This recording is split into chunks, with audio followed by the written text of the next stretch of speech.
안녕하세요. 오늘의 데일리 뉴스레터에 오신 것을 환영합니다. 70조 원 규모의 캐나다 잠수함 도입 사업 수주를 놓고 캐나다 사절단이 대거 한국을 찾아왔습니다.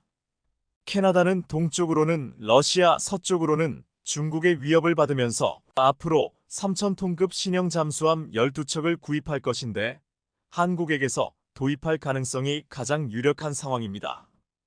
또한 K방산 2차 수출 이행 계약 논의차 방한한 폴란드 차관단이 잠수함도 살펴보기로 한 것으로 알려졌습니다. 폴란드가 러시아 위협에 맞서 새로운 잠수함 확보를 추진 중인 만큼 우리 잠수함의 첫 유럽 진출이 기대되고 있습니다.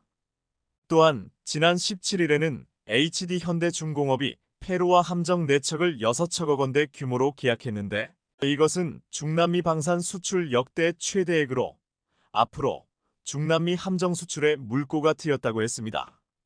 또한 페루에게서 10척 추가 수주 우선권도 확보했습니다. 최근 해양 패권에 대한 중요성이 더욱더 부각되면서 각국은 함정이나 잠수함을 시급히 확보하려 하고 있습니다. 지금 이 수요를 감당할 수 있는 국가로 한국이 지목되면서 연이어 각국의 관계자들이 방문하고 한국과 계약을 하기 위해 몰려들고 있습니다. 현재 방한 중인 폴란드 차관단은 천무를 2조 원에 추가 계약할 것으로 보이고 있는데 국내에서는 폴란드 측에서 무리한 차관을 요구한다는 보도에 우려하는 목소리가 커지고 있습니다. 그런데 한국에 대한 무기 수요가 커지면서 차관이 전혀 없이 현금으로 구입하겠다는 나라가 늘어나면서 한국 방산 수출에 대한 분위기가 점점 달라지고 있습니다. 현재 루마니아 대통령이 방한 중인데 K구자 주포와 K2전차 등 5조 원의 수출 계약을 눈앞에 두고 있습니다. 루마니아는 지난 1월 신공 54기를 9천만 달러 약 1,180억에 계약했는데 단 한 푼의 차관 없이 루마니아 국방비에서 전액 현금으로 지급하기로 했습니다. 또한 K2전차도 총 500대 수출에 대한 이야기가 오가고 있는데 폴란드와 달리 차관이 아닌 현금으로 구입할 것으로 알려졌습니다. 루마니아는 자국의 전차 등 무기들을 우크라이나에 보내고 국방비를 GDP 2%에서 2.5%로 늘리면서 빠르게 전력을 확충하려 하는데 대부분의 무기를 지금 한국에게서 전량 현금으로 구입하려 하고 있습니다. 인도네시아가 분담금을 내지 않고 폴란드가 더 많은 차관을 요구하고 있지만 루마니아를 비롯해 캐나다, 필리핀 등 무기 구입이 시급한 나라들은 한국에게 현금으로 무기 구입을 원하고 있는 것입니다. 이번에 한국에 온 캐나다 사절단은 총 16개 기업의 최고 경영자로 구성되었습니다. 이들은 22일 HD현대와 하나오션을 잇따라 방문했습니다.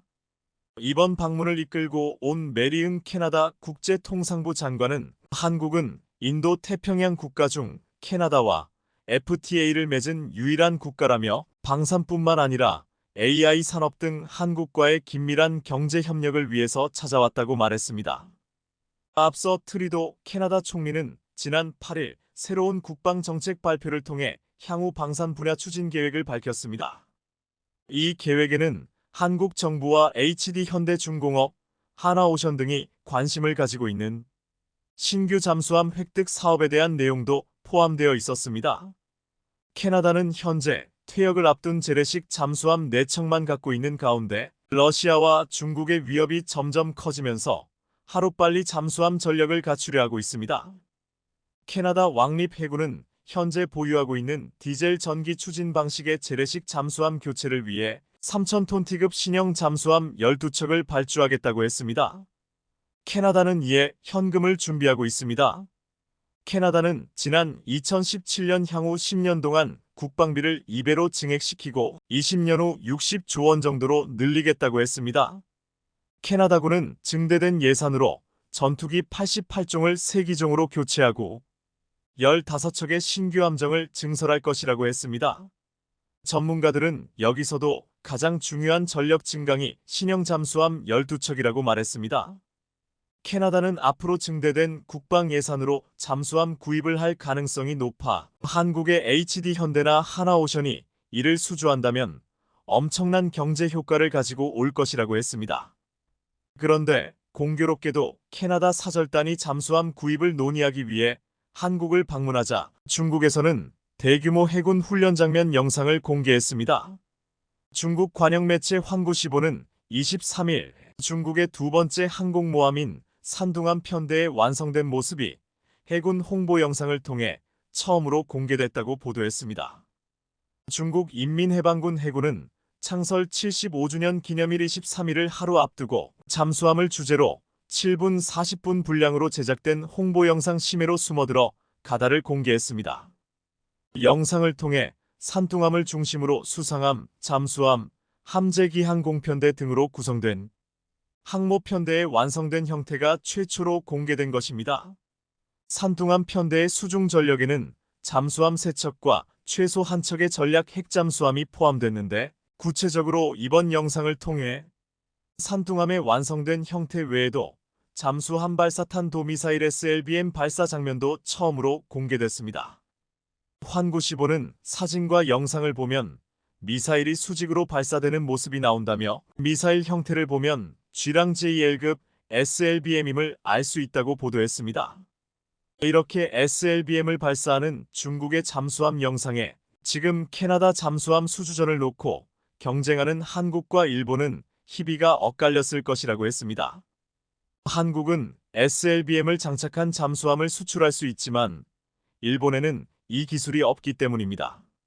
이런 가운데 지난 22일 일본 해상자위대에서는 대형 사고가 일어났습니다. 일본 해상자위대 소속 초계 헬기 2대가 야간 훈련 도중 바다로 추락했습니다. 방위성에 따르면 헬기 2대는 지난 20일 오후 10시 30분께 도리시마 섬의 동쪽 약 280km 해상에서 잠수함을 탐지하는 훈련 중에 추락했다고 했습니다. 이번 훈련은 일본 방위성과 자위대가 중국을 상대로 한 대잠수함전 훈련이었습니다. 중국군 활동이 활발한 남중국해까지 호위함을 전개하자 해상자위대 잠수함을 타국 잠수함으로 간주해 탐지하는 등의 훈련을 하고 있었던 것이었습니다. 이번에 추락한 초계 헬기는 호위함에 탑재, 비행하며 주변 함선이나 잠수함을 탐지 공격할 수 있는데 예상치 못한 어처구니가 없는 사고가 벌어진 것입니다. 일본은 지난 2021년에는 세계 최고 수준의 해상 전투력을 가졌다고 자랑했지만 뜻밖의 사고로 망신을 당한 바 있습니다.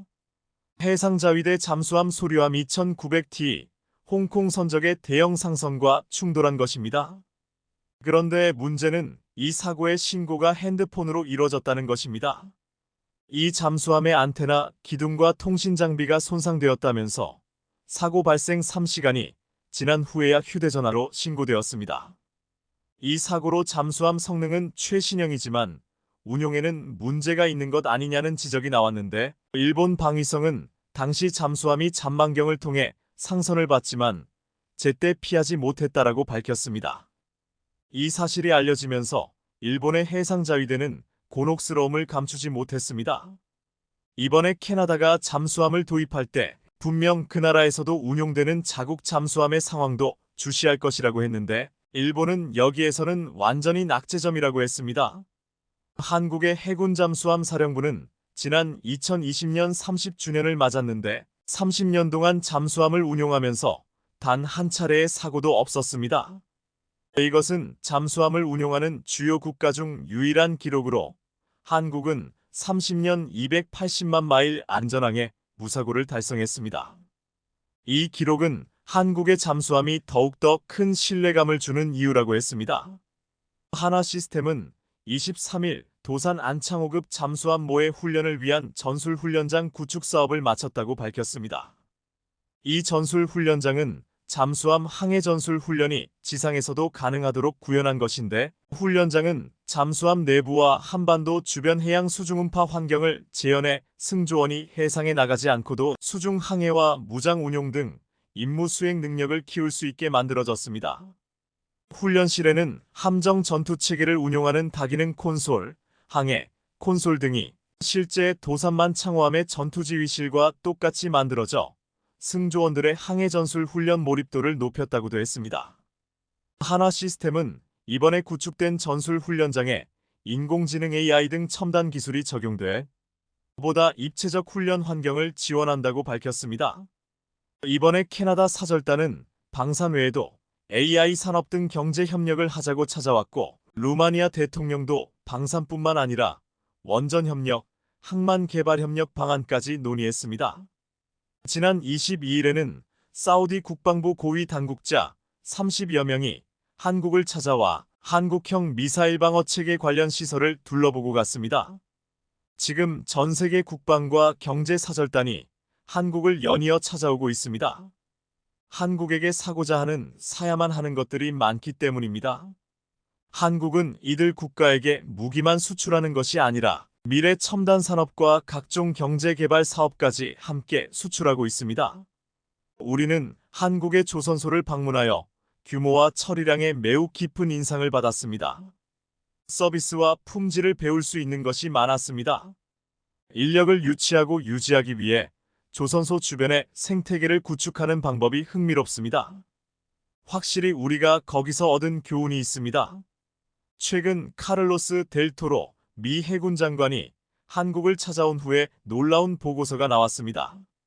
HD 현대중공업과 하나오션 조선소를 둘러본 카를로스 델 토로 미국 해군 장관은 어안이 벙벙하다면서 선박 건조 공정의 디지털화 수준과 실시간 모니터링에 굉장히 놀랍다고 말했습니다.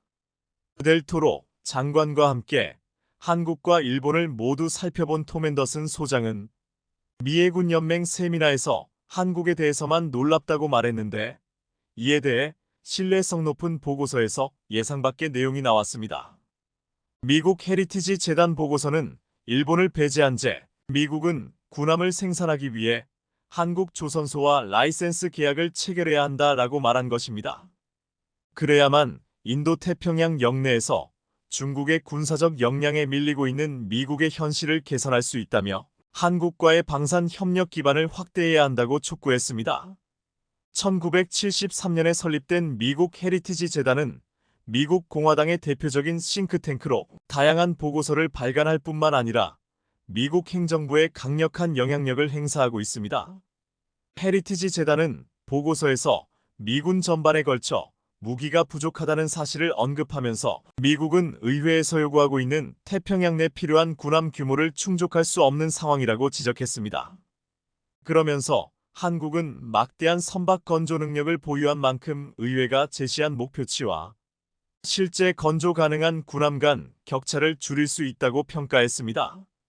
미국은 해군 장관과 실문자들이 함께 한국과 본해 조선소를 연달아 방문하며 한국과 일본 양국 모두에게 군합 발주를 할 것으로 예상했지만, 보고서에는 한국 단독 독점 군함 조달 수주 내용이 적혀 있었습니다.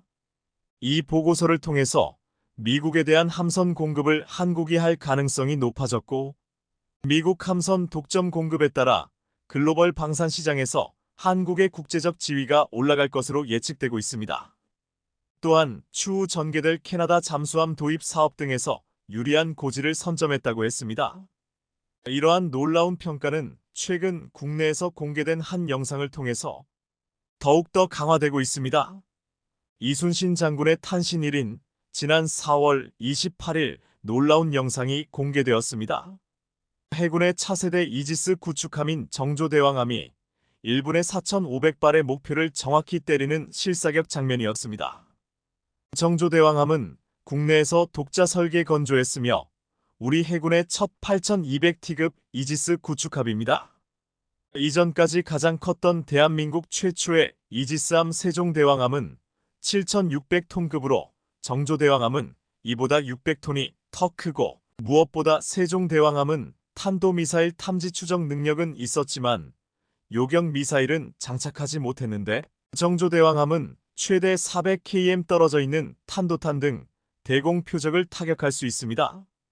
정조대왕함은 국내 최대 규모로 탄도탄 미사일까지 요격할 수 있는 현존 최강의 전투함입니다.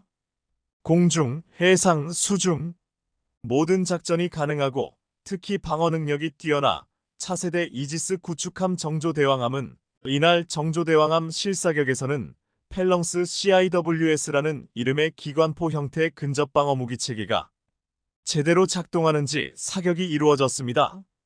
타깃이 틸부표가 해상에 띄워지고 적의 시스템을 교란하는 다기능 위상 배열 레이더가 초고출력 전자파를 송출해 타깃을 추적했습니다. CIWS의 총탄은 물보라를 일으키며 타깃에 정확히 명중했습니다.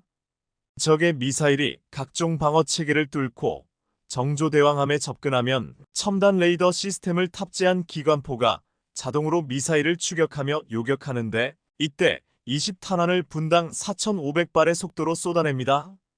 이날 시험 사격에서도 분당 4,500발의 화력이 눈앞에 펼쳐졌습니다.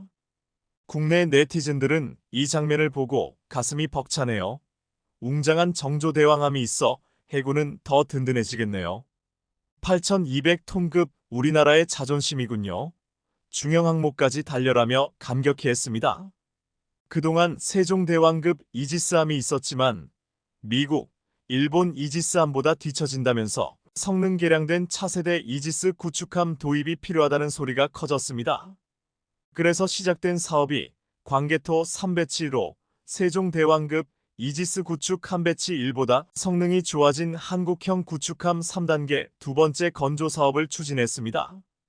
HD 현대중공업은 차세대 이지스 구축함 광개토 3배치 2 시리즈의 첫 번째 함정인 정조대왕함에 이어 이번 함 건조를 본격화했는데 정조대왕함은 올해 하반기 해군 인도를 앞두고 있으며 이번 함은 지난 12일 기공식을 가졌고 3번 함은 올해 말 착공할 예정입니다.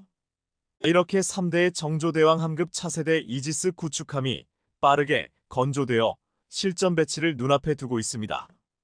전 세계에서 이렇게 빠른 시간 내에 8,200톤급 이지스함을 3대나 만들 수 있는 나라는 한국밖에 없을 것이라고 했습니다. 이것이 바로 한국 조선소의 놀라운 생산 능력을 단적으로 보여주며 왜 미국이 일본도 아닌 한국에게만 미 군함 생산을 맡기려 하는지를 알 수 있다고 했습니다.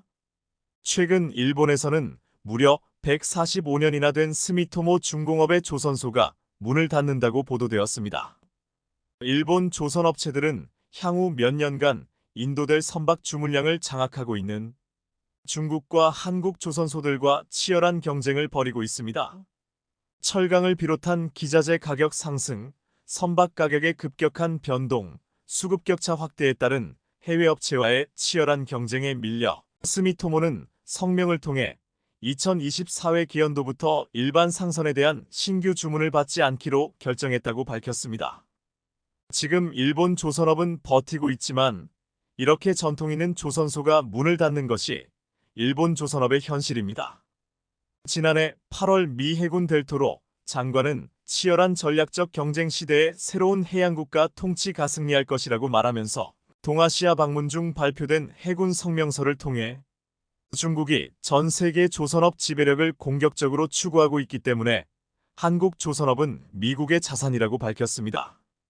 이어 현재 운영 중인 조선소 외에도 대부분 온전하고 휴면 중인 옛 조선소 부지가 전국에 많이 있다고 덧붙이며 미국은 군용 및 상업용 선박을 생산하기 위해 재개발될 준비가 되어 있다고 말했습니다.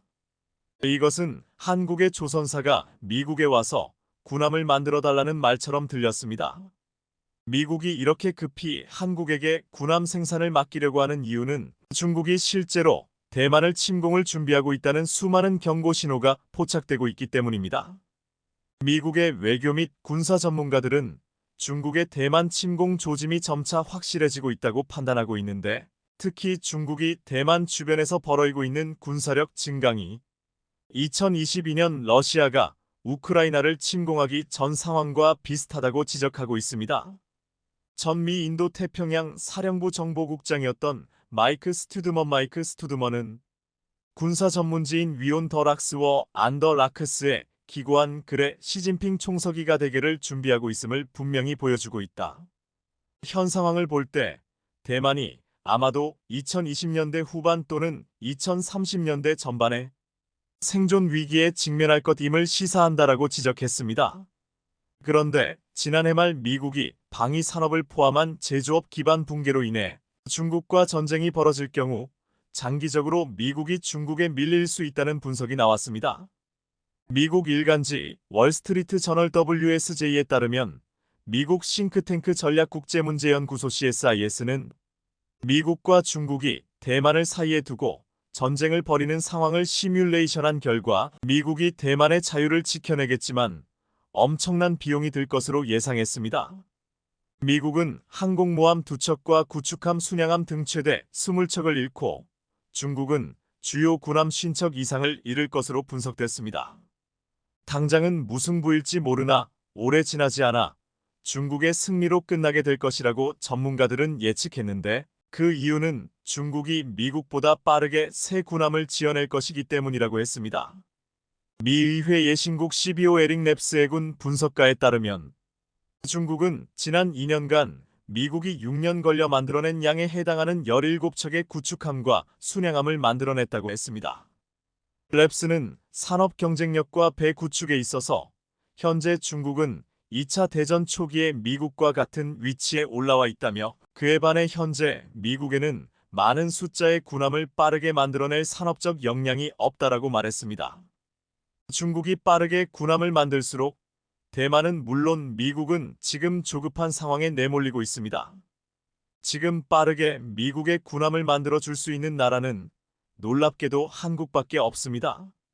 한국의 FA-50의 미국 진출이 꿈이 아닌 현실이 돼가고 있습니다. 강력한 경쟁자로 여겨졌던 미 보잉사가 스스로 퇴출 수순을 밟아가며 삽질을 하고 있기 때문인데요. 실제로 최근 보잉의 T-7의 치명적인 실체가 드러나면서 미국 전역이 발칵 뒤집어졌다고 합니다.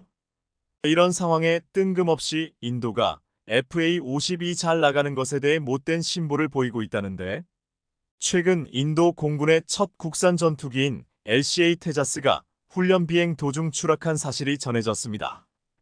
군사 매체 제인스에 따르면 지난 13일 인도 라자스탄주 자이살메르 인근에서 LCA 테자스 마크 1 전투기가 훈련 비행 도중 추락했으며 다행스럽게 조종사는 안전하게 탈출한 것으로 알려졌습니다. 그런데 당시 테자스 추락 장면과 조종사 탈출 모습이 적나라하게 담긴 영상들이 업로드되면서 앞서 인도 공군이 테자스를 자국의 첫 국산화 전투기로 홍보해 온 만큼 논란거리가 된 겁니다. 그것도 그럴 것이 인도는 전 세계 국방비 지출 3위 국가인데 전투기가 계속 추락하는 어처구니 없는 일이 벌어지고 있기 때문입니다. 스톡홀름 세계평화연구소에 따르면 인도는 국방비 규모 면에서 미국, 중국에 이은 세계 3위를 기록했습니다. 국방비 규모만 보면 우리보다 앞서는 글로벌 군사 강국인 듯 보이지만 실제로는 전혀 그렇지 않다는 게 큰 문제입니다. 실제로 현대전의 성패를 좌우한다는 공군 전력을 중심으로 인도 군의 모습을 보면 처참하기까지 합니다. 지난 2022년 인도 서부 라자스탄에서 야간 훈련 중이던 인도 공군기가 추락해 조종사 2명이 사망한 사고가 있었습니다. 당시 이들이 조종하고 있던 건 미그 21기종이었지만 사실은 인도 국영 군수업체인 힌두스탄 항공산업에서 라이센스로 생산된 메이드 인 인디아였습니다. 실제로 인도 언론에서 추적 조사를 해보니 구소련에서 들여온 기종이 아닌 인도에서 기술 도입 생산한 기체에 사고가 발생했던 사실이 드러나 발칵 뒤집어졌습니다. 심지어 인도 현지에서 생산한 미그 21의 2대 중 1대인 400대가 지난 60년간 꾸준하게 추락해 총 200명이 넘는 조종사와 60명이 넘는 민간인이 사망한 것으로 밝혀졌습니다. 이뿐 아니라 힌두스탄 항공산업이 나선 테자스 개발 사업은 1980년대 중반 시작됐지만 사업 착수로부터 30년이 훌쩍 지난 2016년이 돼서야 인도 공군에게 인도됐습니다. 인도 방산업계의 기술력이 현저히 부족했음에도 불구하고 엔진을 비롯한 핵심 부품을 국산화하려는 인도 정부의 집착과 예산 부족 등 여러 가지 이유가 발목을 잡았던 겁니다. 그런데도 불구하고 지금까지 테자스의 판매 실적은 제로인데요. 인도가 엔진을 개발하기 위해 많은 시간을 투자했지만 2014년 자체 개발을 포기하고 FA-50에 탑재된 미국산 엔진 F404를 장착했고 레이더도 이스라엘산을 탑재하면서 겨우 개발을 마칠 수 있었기 때문입니다. 이렇듯 인도 공군의 속내를 들여다보면 군사 강국이라고 평가하기 어려우며 테자스 판매를 기대하는 것조차 양심 없는 행동으로 보입니다. 상황이 이러자 인도는 내심, 아니 대놓고 불티나게 팔리는 FA-50에 대해 질투 어린 시선을 보내며 불편해하고 있습니다. 실제로 인도 언론들은 미 록히드 마틴의 지원을 받아 개발한 FA-50은 훈련기에서 출발했을 뿐 아니라 공중전 BVR 능력도 부족하며 테자스에게 상대가 안 된다는 헛소리를 보도하기도 했는데요. 작년에 인도 언론 유레이진 타임즈는 말레이시아 경전투기 수주전에서 한국의 FA-52 인도 테자스를 누르고 최종 선정됐다는 소식을 전하며 이런 반응을 보였습니다. 유레이진 타임즈는 FA-50KAI와 록히드 마틴이 공동으로 개발한 기체라며 FA-52 국제 전투기 시장에서 누리고 있는 인기는 해외 유명 방산 기업들이 한국 방산 기업과 협력할 수 있는 토대를 닦았다고 평가했습니다. 그러면서 테자스는 FA-50보다 더 본격적인 의미의 제공 전투기라며 가격도 더 저렴한 기체라 경쟁력이 있다고 덧붙였습니다. 이렇듯 인도 매체는 FA-50의 높은 인기의 배경으로 록히드 마틴의 기술력이 작용하고 있다고. 하지만 FA-50은 훈련기 겸 경전투기 기종 가운데 비싼 기체로 만약 FA-52 훈련기 역할만 했더라면 지금과 같은 뜨거운 인기를 받을 수 없었을 겁니다. 이는 FA-52 훈련기 역할을 하면서도 경전투기 역할을 할 수 있는 멀티플레이어로 활약할 수 있기에 엄청난 경쟁력을 지니고 있다는 의미입니다. 여러 면에서 FA-50에 대한 인도의 반응은 억지스러운 측면이 있어 보입니다. 그런데 최근 미 보잉사의 T-7의 처참한 실제 스펙이 공개돼 대참사를 맞이했다는데요. T-7A 실전 배치가 2028년으로 또다시 1년 미뤄지면서 사기극이라며 난리가 난 건데, 이에 따라 미 훈련기 사업에서 TF-50이 아주 유리한 고지를 점하게 됐다는 분석입니다. 지난 18일 미 군사 매체 디펜스원은 보잉이 생산 중인 T-7의 양산 계획이 내년으로 1년 더 미뤄졌다며, 이에 따라 T-7가 초도작전 능력을 갖게 되는 시점도 2028년으로 연기됐다고 충격적인 사실을 밝혔습니다. 앞서 보잉은 2023년 T-7의 양산을 시작하려 했지만 윙락 현상과 탈출 자석 등 비상탈출 시스템에서 엄청난 오류가 발견되면서 시점을 2024년으로 한 차례 미뤘었는데, 이번에 또다시 일정을 1년 더 연기한 겁니다. 특히나 이번에는 무엇 때문에 T-7의 양산 일정을 미뤘는지 구체적인 언급도 없었던 터라 충격을 주고 있는데요. 심지어 미 공군 조달차 간부가 T-7에 당면한 엄청난 문제는 추후 상황에 따라 양산 단계 착수 시점이 또다시 변경될 수 있다고 언급하는 등 T-7의 부풀어진 성능에 대한 의심의 눈초리가 사라지지 않고 있습니다. 앞서 보잉이 T-7를 낮은 입찰가로 제시하는 등 무리하게 사업을 따내면서 어떻게든 양산만 하면 된다는 머리를 굴렸지만 결국 제 꾀에 자기가 넘어간 것으로 보입니다. 실제로 보잉은 예상치 못한 변수를 맞게 되면서 이익은커녕 1조 7천억 원에 이르는 어마어마한 손해를 보고 있는 중입니다. 하지만 이 손실액도 앞으로 더 늘어날 수 있는 상황으로 T-7의 양산 일정이 1년씩 미뤄질 때마다 이는 기하급수적으로 늘어날 것으로 보입니다. 상황이 최악으로 흘러가고 있지만 보잉사과 더불어 미 공군에서 T-7에 대한 내용을 함구하고 있으며 비행시험이 순조롭게 진행되고 있다고만 할 뿐 조용히 흘러가기만 바라고 있는 상황입니다. 이렇듯 T-7의 양산 일정이 1년 더 연기된다는 것에 대해 디펜스원은 T-7의 결함이 추가로 발견됐을 가능성이 있다며, 이는 컴퓨터 시뮬레이션에 의존해 설계했던 영향이 커 보인다고 분석했습니다. 그러면서 보잉은 2025년 예정된 미 공군의 고등전술 훈련기 사업과 더불어 미 해군의 전술 대체 훈련기, 신규 훈련기 사업에서도 경쟁력을 잃을 가능성이 크다며, 이런 이유로 미 공군이 고등전술 훈련기로 TF-50을 선택할 가능성이 높아 보인다고 내다봤습니다.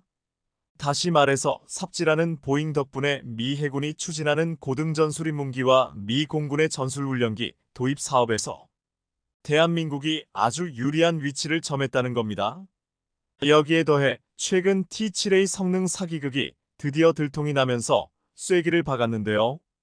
그동안에는 사실 T7A 성능이 T50과 같은 엔진은 사용하면서도 기체 중량은 가벼워 연비가 좋고 초음속 비행이 가능하는 등 항속거리도 더 길다고 알려져 있었습니다. 그런데 이번에 역시나 의심스러웠던 부분이 들통이 났는데 T7A 기골이 약해 초음속 비행이 불가능하다는 사실입니다. 여기어 더해 내부 연료통 크기도 작아 T50의 항속거리의 80% 수준밖에 이르지 못하며 최대 상승 고도도 T50보다도 낮은 것으로 드러났습니다. 당초 보잉사가 미 공군에 T7의 시제기 5대를 납품하기로 돼 있었지만 이렇게 성능이 까발려지면서 3대만 납품하고 이대는 부품 공급 차질로 인해 이마저도 지연되고 있는 상황입니다. 현재 미 공군이 T7의 시제기 3대를 가지고 운용평가를 진행하면서 그동안 밝혀지지 않았던 숨겨진 성능의 비밀이 다 수면 위로 드러나고 있는데요. 싼 게 비지떡이라는 말이 절로 생각날 정도로 T7A 성능의 실체가 이제야 알려지고 있는 것으로 보입니다.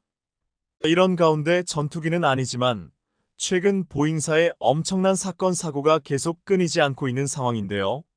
로이터 통신에 따르면 지난 11일 호주에서 뉴질랜드로 향하던 칠레 항공사 LA800편이 비행 중 강한 움직임을 일으키는 기술적 문제가 발생하면서 급강하는 일이 벌어졌습니다.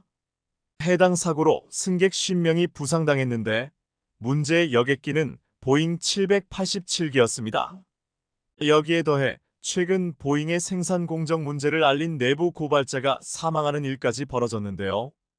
BBC에 따르면 보잉의 내부 고발자 존 바넷이 지난 9일 미 사우스캐롤라이나주 찰스턴 소재 한 호텔 주차장에 자신의 트럭 안에서 숨진 채 발견된 것으로 알려졌습니다.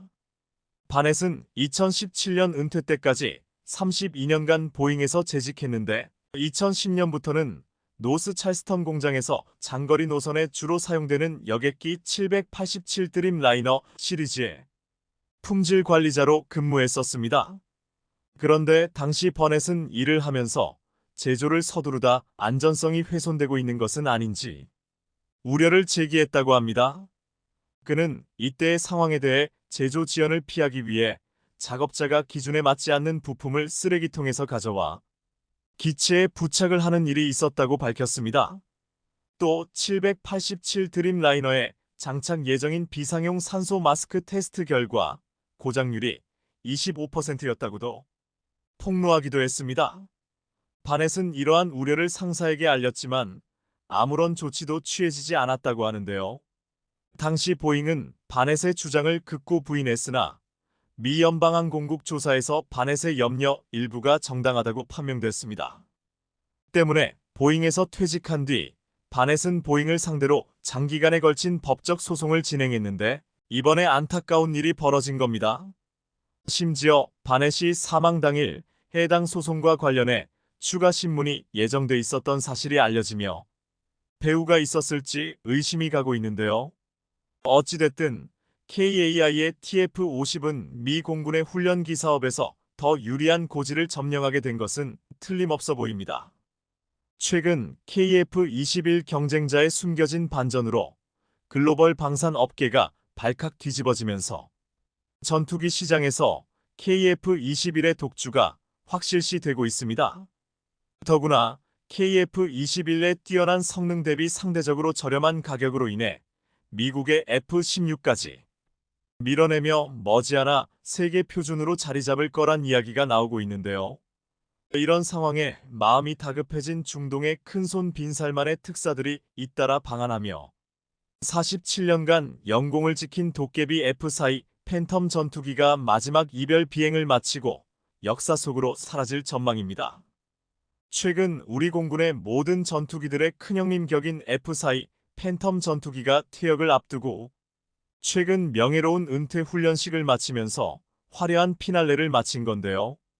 사실 F-4의 경우 앞서 노후화 문제로 인해 비행 중 추락 사고가 발생하는 등 전투기 교체가 필요했는데 이제 몇 년 뒤 F-5EF 계열까지 퇴역하게 되면 신형 KF-21로 전투기가 전격 교체됩니다.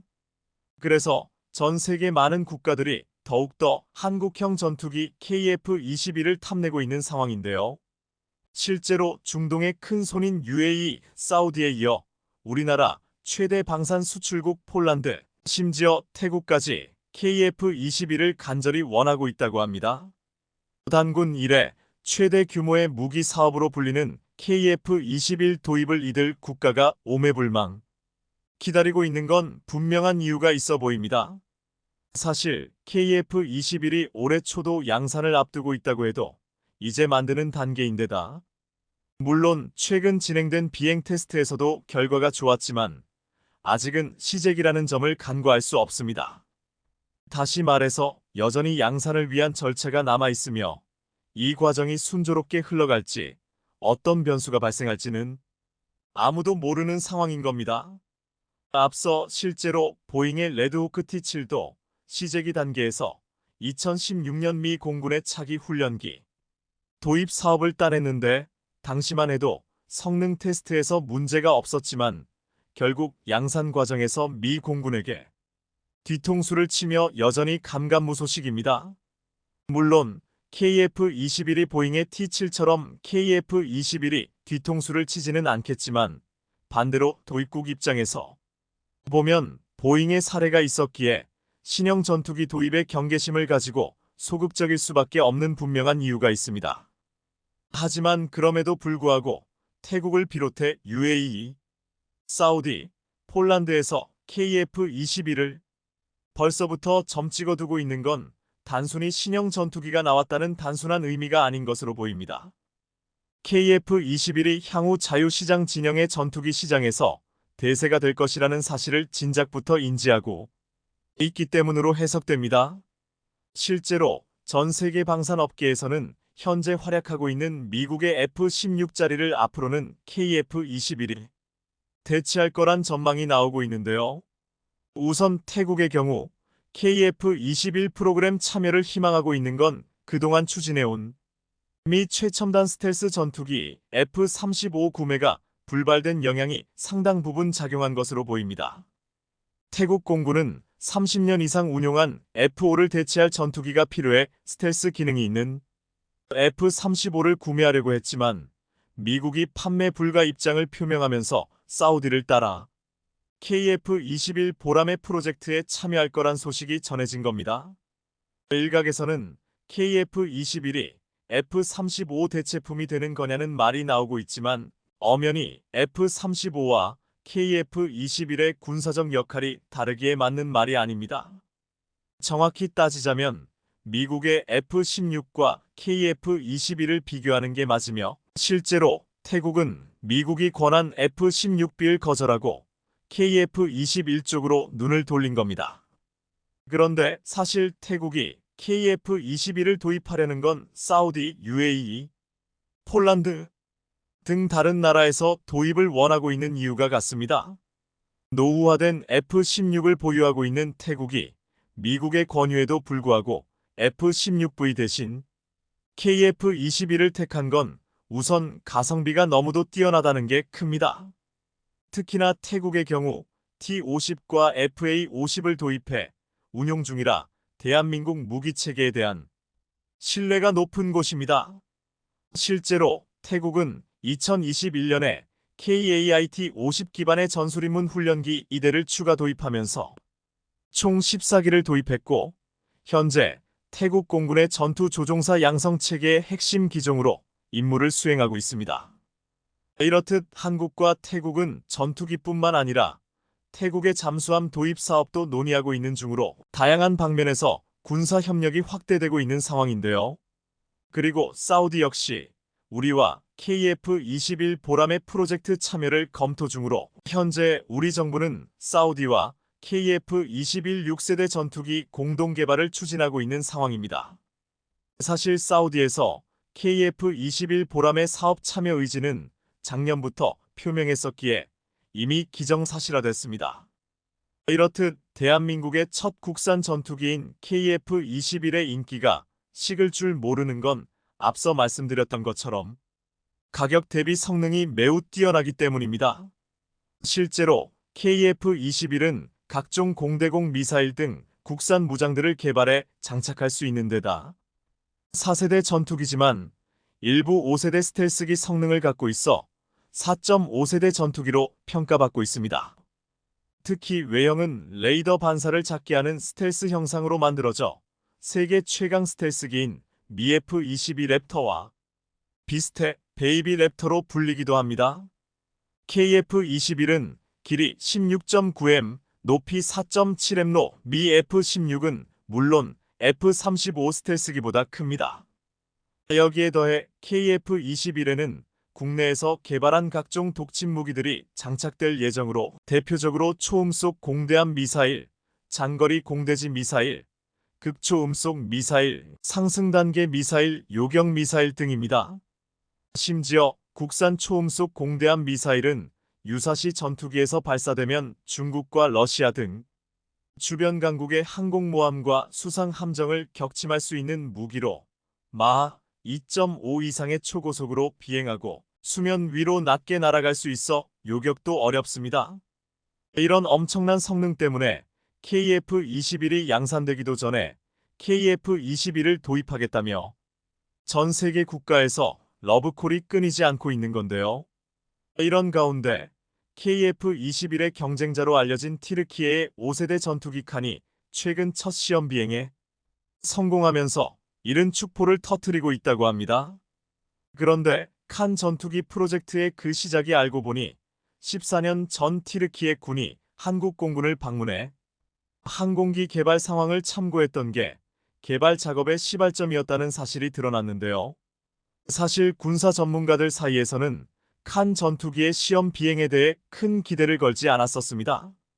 앞서 칸의 초도 비행은 한 차례 미뤄진 적이 있었는데 그 당시 기술적인 문제로 초도 비행에 나서기까지 몇 년이 더 걸릴 수도 있다는 분석이 나왔기 때문입니다. 하지만 이번에 예상과 달리 초도 비행에 성공하면서 분위기가 반전됐는데 알고 보면 이번 초도 비행 속에 숨겨진 진실이 있는데요. 다름 아닌 바로 엔진 문제로 이번에 티르키예는 5기의 시제기를 만들면서 이 가운데 2기를 미국의 F-110 엔진을 탑재한 시험용으로 만들고 나머지는 자체 개발 엔진으로 대체하겠다고 계획을 밝혔었습니다. 그런데 여전히 티르키예는 국산 엔진 개발 일정조차 세우지 못하고 있는 깜깜한 상황입니다. 때문에 이번에 초도 비행에 성공한 시제기의 경우 F-16에 탑재된 F-110 엔진을 사용했던 겁니다. 여기서 문제는 티르키예가 과거 러시아로부터 S-400을 들여오면서 미국의 눈밖에 나 더 이상 F-110 엔진을 들여올 수 없다는 사실입니다. 자체 개발 엔진 플랜도 지지부진한 상황에서 대체품으로 시제기에 탑재했던 F-110 엔진을 더 사들일 수 없게 됐으니 칸 전투기의 미래가 불투명해진 건데요. 다시 말해서 이번에 초도 비행에 성공한 칸은 F-16의 껍데기만 바꾼 수출 경쟁력이 없는 실속 없는 전투기라는 이야기인 겁니다. KF-21도 제2의 F-414를 탑재하고 있지만 엄밀히 말하면 칸과는 상황이 완전히 딴판입니다. KF-21에 탑재되는 F-414G400K 엔진은 국내에서 생산한 KF-21에 맞게 개량한 버전으로 뿌리는 미국에 있지만 정확히는 KF-21 적용하는 건 국내 기술이라는 사실입니다.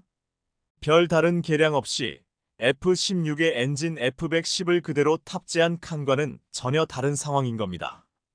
그래도 사실 KF-21이 널리 수출되려면 엔진의 국산화도 중요한 요소인데 이런 이유로 최근 한화에어로스페이스가 15,000lbf 이상의 추력을 내는 항공 엔진 개발에 도전장을 내밀었습니다. 단순 정찰용이 아닌 미사일 장착이 가능한 무인기의 경우 15,000ebf급 이상 엔진이 필요하지만 미사일 기술 통제 체제 등 규제로 수입이 어렵기 때문입니다.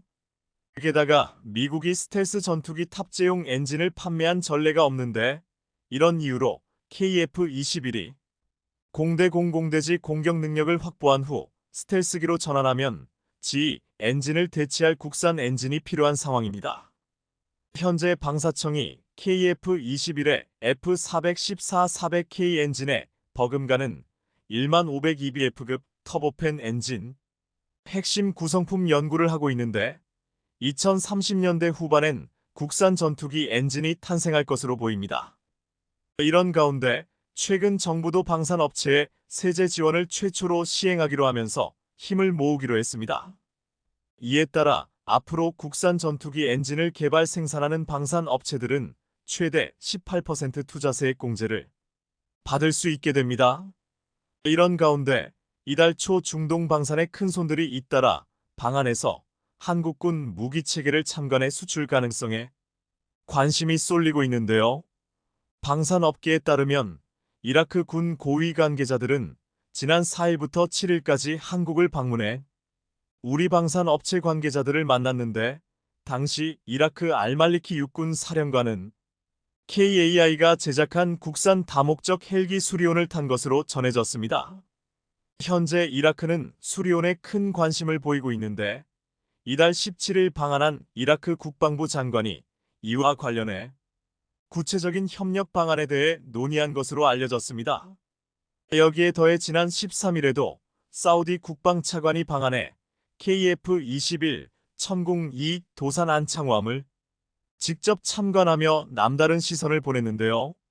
실제로 국제방산업계의 큰손인 빈살만의 특사 사우디 군 관계자들이 총출동해 방한하면서 역대급 초대박 무기 도입 가능성이 임박했다는 분석이 나옵니다.